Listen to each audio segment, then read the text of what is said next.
Hello, Clement229 here, another Topic of the Week video, and this week I'm going to be talking about the original Halo Trilogy. This week's topic was submitted by Android89 on the Discord, and her topic is why the Halo Trilogy are objectively good games. What about its story, its characters, and especially its gameplay and mechanics made it a timeless classic for many gamers, yourself included. Now, to be honest, I only got into Halo a handful of years ago. I've actually done a few topics on Halo already. But I haven't specifically talked about why the original games, the original trilogy by Bungie, was really good. Those games are all great. Objectively, great. It doesn't mean they're perfect, and I'll talk about some of the issues that each of the games have, but overall they're good, and I actually think they got better as time went on. Now, it's hard to talk about why these games became so iconic and so beloved at first without talking about the fact that it really cemented dual analog as, as something standard for first-person shooters, because you really look at a lot of like console shooters at the time, or like especially like in the late 90s, you had, basic turning and stuff, and weird, in some ways, kind of tank controls. And then you had Halo just come in and be like, here, it's not just, you can freely look around, you can freely shoot. It made console first-person shooters something significantly viable. And not just something that, not just something inferior to PC, though. Playing first-person shooters on a PC is, I always prefer that. So Halo, the first Halo, Combat Evolved, was revolutionary in that aspect. Also, the multiplayer. The multiplayer aspect was also something that just was like, boom, like you can actually do this on a console. You don't need a PC. Now, as for the game itself, the Combat Evolved is a bit dated. It's not bad, but there are some parts that are a little confusing. So there are some parts when I was first playing it years ago where I got through and I had a little bit of a difficulty getting around just because it almost felt a little obscure what you were supposed to do. There are a lot of areas that feel kind of copy-pasted. I mean, they do their best to try to to try to mix it up. Like, you'll have different things that try to change up the geometry to where you'll have like different things blocked in different boxes and some different enemies and enemy placements, but it's still a lot of times you'll go through some similar rooms. I mean, this isn't something that's a severe detraction of the game. Mind you, it's still good. I still had a lot of fun playing it. But you can tell that it's a bit rough around the edges. And you can see that it didn't have the sheer production value that Halo 2 and especially Halo 3 had. The story is also the simplest story that, Bungie did. It was very like base level story. Like, you had stuff happening, of course. But outside of the death of Captain Keyes, it's not like there's not really too much that really goes on. It's more of going from place to place. It didn't have as much of a story as you had with like Halo. Basically every other Halo after this. Again, you can tell it didn't have the sheer production value, but you could tell there was a lot of stuff going on with the story. There was lore to it. And in fact, if you read the first of the Nylon trilogy, The Fall of Reach, you actually will get backstory on it that really does help contextualize a lot of the stuff in the game. But all that stuff is not necessary, which is something that was actually really important for the Bungie, is to not make the expanded universe, the books, integral to playing the games. I mean, it did reach a point where it kind of felt like really forced, where they were trying not to connect them. But you would expect there to, like, even when I was reading the books, it just got to the point where it's like, okay, they're trying really hard not to connect Chief in this, because if they did, they would break the games. But you could tell that they took that approach, and I think that was a smart approach, especially if you're starting out. Because you don't want to have a game that you're making and be like, okay, here's this new game called Halo Combat Evolved. Also, you need to read a book to know what's going on. You will know what's going on if you read the book, and it definitely helps clear. It really helps flesh things out. But they actually really bumped up the story when it comes to Halo 2. You're introduced to a lot of stuff in Halo 2. You actually learn that the Covenant have this whole culture, especially involving the elites. And then you've had all this stuff introduced about... I mean, they had all sorts of cut backstory that didn't make it directly into the game, but it still exists. Because I think I remember Joseph Staten was talking about how they had the original script for Halo 2 was like just this massive stack of papers. And they're like, this isn't feasible for a game, so they had to cut down a lot of stuff. But they kept a lot of... obviously, they still kept it in, and like they still kept a lot of the important stuff, the lore in, and it really helped flesh things out. I mean, the introduction of the Arbiter really gave you an entirely new perspective on the games, because now you understand that all those aliens that you saw in the first game, no, these guys have their own culture, their own dynamics. There's different interactions between the species, especially when you're introduced to the brutes. And then you have the whole, the Covenant Civil War going on. You have the elites getting kicked down in favor of the brutes after what happened in the first game, the destruction of the Halo, which you were directly involved in. So you have Chief being directly involved in what happened with the Arbiter, and you have... It's so interesting. It's so engrossing. You see so much stuff that you didn't really know about or even think about. You've got, an expansion of Cortana. I really did feel a lot more with Cortana than I did in the first game. I liked her in the first game, but it really felt like they did more with her. You have more of Johnson. You were introduced to Lord Hood. We were introduced to Miranda Keyes. I love Miranda Keyes. She's one of my favorite characters. This is the daughter of Captain Keyes. And if you know your expanded lore, she's also the daughter of Dr. Halsey, who was basically like the mother figure and slash a lot of ways creator of the Spartans. So it's like, wow, there's so much. This is all really cool. Gameplay-wise, there are a few issues with Halo 2, mostly the fact that there are some parts that are just unfairly difficult. Especially if you're trying to play on harder difficulties. But I didn't even play on like Legendary. But holy crap, I would just there's some parts where it was frustratingly hard. Especially when you're like at the end and you're going through High Charity. And you have to go through these like hallways and rooms and stuff. After room after room after room of all of these Covenant forces. And then you have to go into that big open area. I believe was it the Mausoleum of the Arbiter? I don't remember specifically. But like you have to go in this big room, and then you've got "Blow Me Away" by Breaking Benjamin playing in the background. You're just like, what's going on? I'm dying, but it's awesome. I mean, it was enjoyable, and I eventually did get through it. But holy hell, that was hard. And it didn't feel like the difficulty was fun. It was certainly satisfying completing that and beating the game. But dang. It really took a huge step forward in the story, and I think it really opened up the actual storytelling potential for Halo as a series. They did a lot of good work when it came to introducing new lore.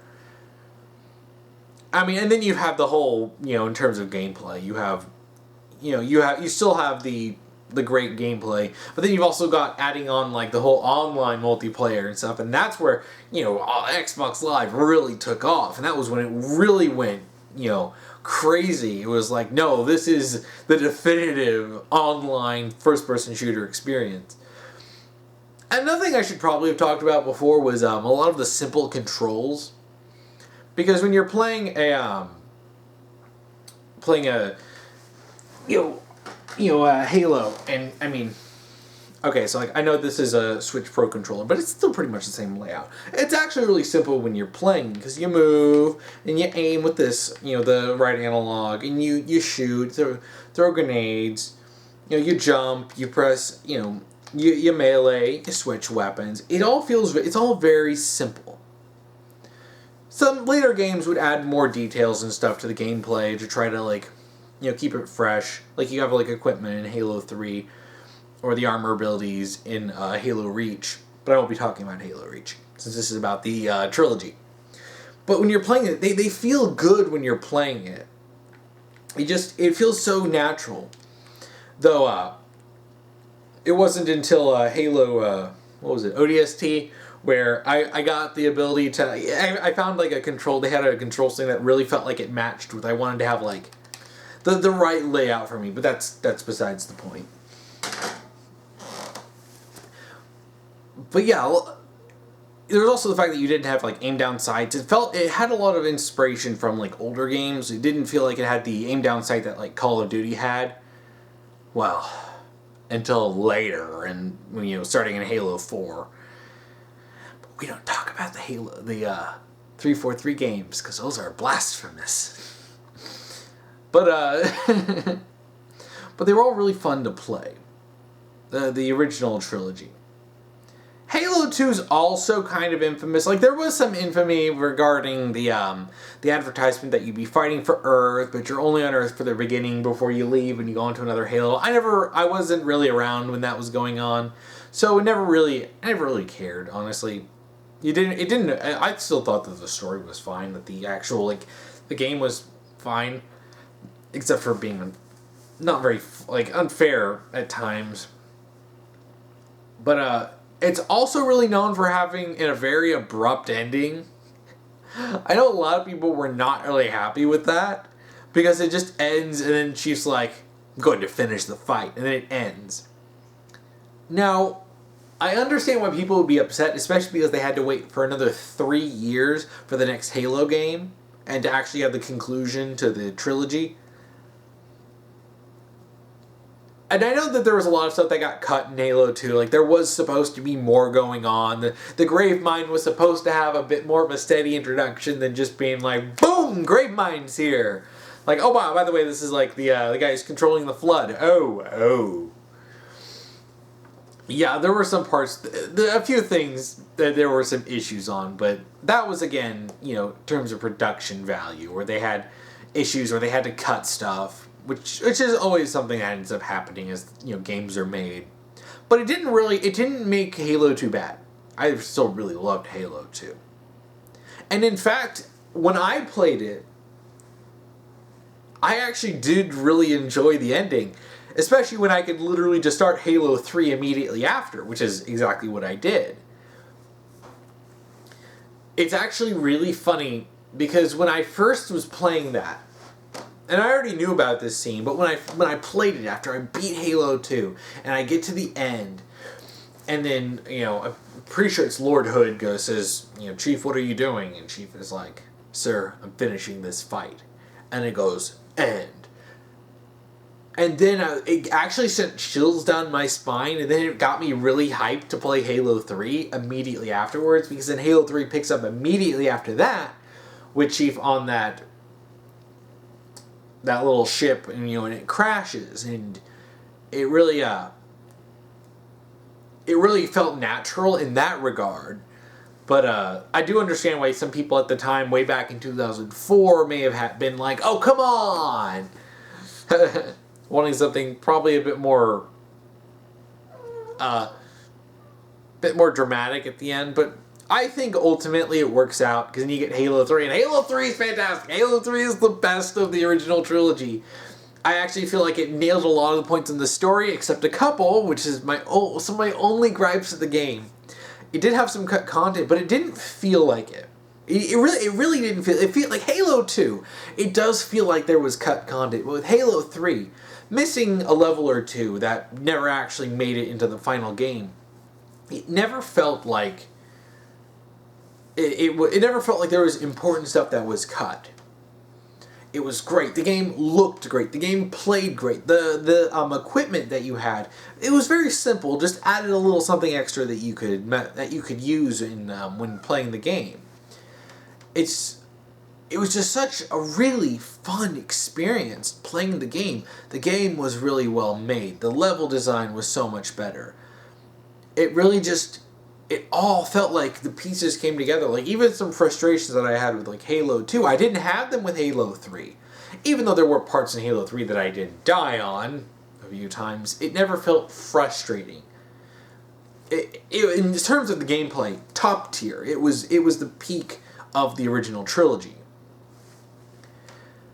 The story was also really good for the most part, tying up a lot of the stuff that was introduced in, Halo 2. So it really did feel like it tied everything up. And especially you had that wonderful, that poetic bookmark where you had Chief at the very end of the game getting into cryostasis when the first game began with him getting out of cryostasis. It was a nice little bookmark. And you have his iconic line of, "Wake me when you need me." Oof. I still get shivers down my spine when I think about that. So good. The only issue that I have with Halo 3's story, because it's so good. Even the stuff with Guilty Spark, which it does get a little frustrating. Guilty Spark just turns on you and be like, "Man, gotta pop a cap in this ball." It doesn't feel like even some of that stuff. I liked so much of it, especially the implication when 343 Guilty Spark tells Chief, "You are Forerunner," which does leave a lot of hints about the connections between humans and the Forerunners, which 343 would go on to completely throw in the trash, but I digress. I'm not talking about that. The only issues that I had was the deaths of Miranda and Johnson. Those frustrated me. I didn't like them back when I first found out about them back in 2007. Yeah, that's when the game came out. I mean, I was friends with a lot of people who are into Halo, so I knew what happened in Halo. I knew about stuff that happened in the books. I knew how Ghosts of Onyx ended before I ever actually got into the Halo games. But playing it just kind of gets frustrating when you see how Miranda dies in such a cheap and sudden way, and then Johnson has a really stupid death where Guilty Spark... I mean, this is the part of Guilty Spark I didn't like, where he turns on them and he's just like, "Blah!" Just shoots a laser at Johnson and just kills him. Oh, well, okay. I mean, shoot, no one really, the main characters, no one really died in Halo 2. It almost felt like they were like, "Crap, we killed someone dramatically in the first game. We didn't really kill anyone other than, red shirts in Halo 2. Not characters that anyone really cared about." Well, then it's Halo 3 is well, I guess gotta make up for it. So they just killed off Miranda and Johnson. Really? I mean, I guess if this was the end of the story and that was it, I wouldn't make such a big deal about it. But you can really feel especially Johnson's death. Johnson's always such a staple in the Halo games that killing him off, I know they did it for dramatic purposes, but it really felt like one of those cheap emotional deaths where they were just doing it because, hey, everyone loves Johnson, and so if we kill off a character that everyone loves, then everyone's going to be sad. And then it's like they killed off Miranda for what I guess would amount to some cheap attempts at poetry, trying to go, "Oh, well, her dad died, so she dies too." No. Especially when you rob the characters of the chance of her to meet up with her mother again. Especially if you know the stuff from the expanded universe, it makes it even worse. Because when you find out that Miranda and Dr. Halsey had such a really strained relationship. So it's oh, so she just never will ever get to make up with her daughter. Joy. Because there hasn't already been enough suffering in Halo anyways, especially after, Miranda lost her father. I mean, those were... especially playing the games, I was just really? It felt so unnecessary. We're wrapping stuff up. You don't need to kill off anyone to really make a point of anything. Oh, the sacrifice of war? Just show Captain Keyes, other characters. Shoot, this actually would have been an interesting time to make a sly reference to characters from the books who died. But, I mean, I think the memorial scene would have been just as effective had Miranda and Johnson not died. You take their pictures off of it and it doesn't really matter, especially because they kind of think that Chief is dead. and they carved the 117 into the memorial. It's like, honestly, that's all you really need, because he's lost to them. He might be dead. They don't know. He just is gone. Arbiter made it back, but Chief didn't. And I honestly think that would have been just as emotional had we still had Johnson and Miranda. As a matter of fact, especially having Johnson still alive, to mourn the loss of Chief, because it's a character that we've known, as the players since the beginning. It'd be like him mourning the loss. We understand how that would feel with Johnson, especially if you know their interactions in the books. They've worked together, especially when in First Strike, when Chief has the chance to possibly do something, do something for humanity, but it would require sacrificing Johnson, and he chooses to save Johnson. Like, we like Johnson. I honestly feel like if you had, Miranda and Johnson at the end, you could have had another emotion. It could have been emotional. It could have just been just as emotional. I feel like it was such a huge mistake to kill them off, especially moving forward. There was a lot of potential to do with Miranda, especially regarding her and Dr. Halsey. And with Johnson is just one of those characters who feels like he's just an absolute staple of Halo as a franchise. Shoot, he even makes a cameo in ODST. I mean, he didn't appear in Reach because, well, he wouldn't have fit. There's no way he would have been there at the time. Because we know where he is. And he wasn't there. And honestly, and Reach was overall a much more somber and darker story. So Johnson's levity wouldn't really have fit very well. But in terms of the original Halo trilogy, I just think that those are the biggest mistakes, I think, was killing them off in Halo 3. Otherwise, I think the story in Halo 3 is fantastic. It's like, I know I harp a lot about this, but it's like, I do think that those were severely, bad decisions. I mean, you can see how going forward, without Johnson, they tried to, replace Johnson with, characters like Palmer, and I'm like, no, it didn't work. But, yeah, I mean, it was a big mistake. And, I know this probably sounds like I'm being really harsh on Halo 3. I love Halo 3. I really loved Halo 3. If I had to pick one game of the original, Halo trilogy to play over and over again, I would play Halo 3. I had so much fun playing it. There are times I would even go back and replay some levels. Just, I really loved it.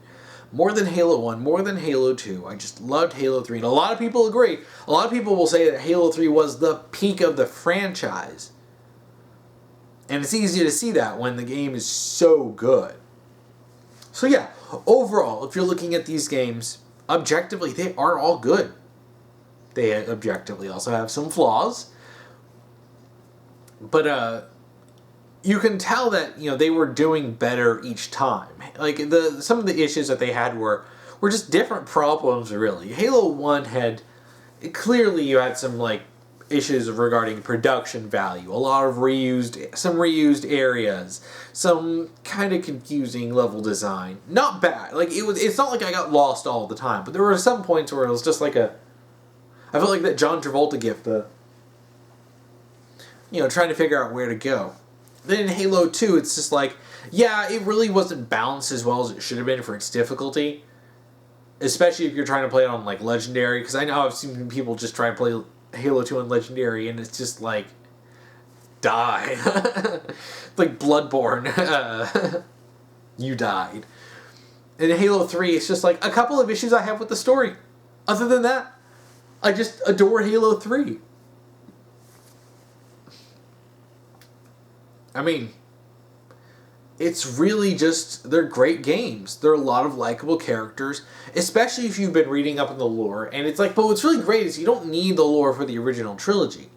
Now, you'll probably need more lore to really kind of appreciate games like Halo Reach, because Halo Reach does make a lot of references to stuff in the books. It even has Dr. Halsey in it. That was Dr. Halsey's first proper appearance in the games, which is actually really great to see. But, really, the games stand on their own. They are, overall, I mean, even with the couple gripes I have with Halo 3, the overall story of the Halo Trilogy is really good. It's really good. The gameplay was solid, and Halo Combat Evolved revolutionized console first-person shooters. And the series revolutionized multiplayer, especially, local multiplayer and online multiplayer with these games. And Halo 3 took what Halo 2 did and refined it. I mean, I still hear that a lot of people consider Halo 3 the peak, greatest online multiplayer experience for Halo. I'm not one to argue with that, even though I never actually really played much of the Halo since online because I don't have Xbox Live. But, I mean, I still love those games so much. Talking about it, man, it makes me want to go back and play them again. Maybe I'll do that at some point. Well, yeah, they're good games. They deserve the love they get.